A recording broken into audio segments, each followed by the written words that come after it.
সহ নির্বাচনী রোডম্যাপ ঘোষণার দাবিতে সারা দেশে ধারাবাহিক কর্মসূচির অংশ হিসেবে আজ ৬ জেলায় সমাবেশ করেছে বিএনপি। খুলনায় শহীদ হাদিস পার্কে দুপুর থেকেই দলে দলে আসতে শুরু করেছেন নেতাকর্মীরা। এ নিয়ে বিস্তারিত জানাতে এই মুহূর্তে যুক্ত হচ্ছেন সহকর্মী তরিকুল ইসলাম। তরিকুল, জানাবেন বিএনপির সমাবেশে নেতাকর্মীদের উপস্থিতি কেমন দেখছেন এবং এই মুহূর্তে সেখানে কি কি আয়োজন চলছে, বিস্তারিত জানাবেন।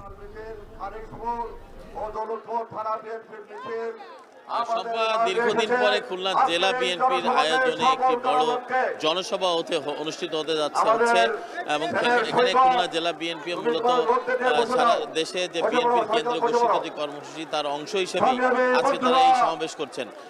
আমরা দেখতে পাচ্ছি যে এখানে তারা 5টি দাবিকে সামনে নিয়ে বিএনপি কেন্দ্রীয় নেতা দলের যে স্থায়ী কমিটির সদস্য মেজর অবসরপ্রাপ্ত হাফিজউদ্দিন আহমেদ বীর বিক্রম তিনি প্রধান অতিথি হিসেবে উপস্থিত রয়েছেন। এছাড়া স্থানীয় যে নেতৃবৃন্দ রয়েছেন এবং বিভাগীয় পর্যায়ের নেতৃবৃন্দ তারা কিন্তু এখানে উপস্থিত রয়েছেন। সব মিলিয়ে আমরা বলতে পারি এখানে যে তাদের যে নেতাকর্মীদের উপস্থিতি, নেতাকর্মীদের ঢল নেমেছে।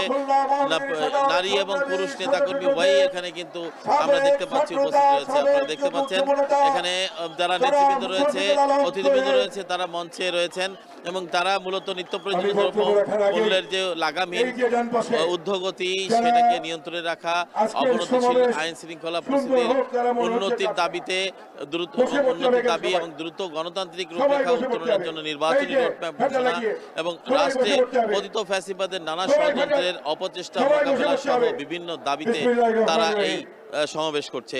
এই সমাবেশে মূলত যে বক্তব্য তারা ইতিমধ্যে বক্তারা দিচ্ছেন, তারা বলছেন যে অবিলম্বে নির্বাচন যে রোডম্যাপ সেটি ঘোষণা করতে হবে।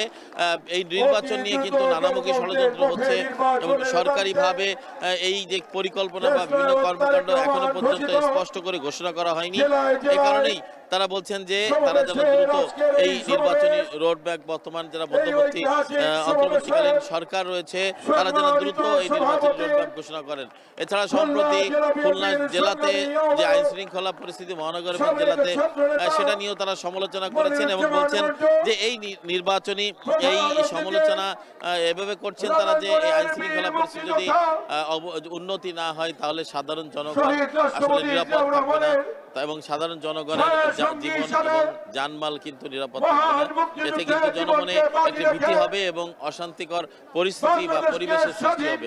এর থেকে সাধারণ মানুষ উত্তরণ চায় এবং এই ব্যাপারে দ্রুত পদক্ষেপ নেওয়ার জন্য সরকারের প্রতি আহ্বান জানিয়েছেন তারা। সব মিলিয়ে এই ছিল আমার কাছে খুলনা থেকে কেন্দ্র ঘোষিত বিএনপির জেলা বিএনপির সর্বশেষ। খুলনায় বিএনপির সমাবেশ চলছে, সেখান থেকে যুক্ত ছিলেন সহকর্মী তরিকুল ইসলাম।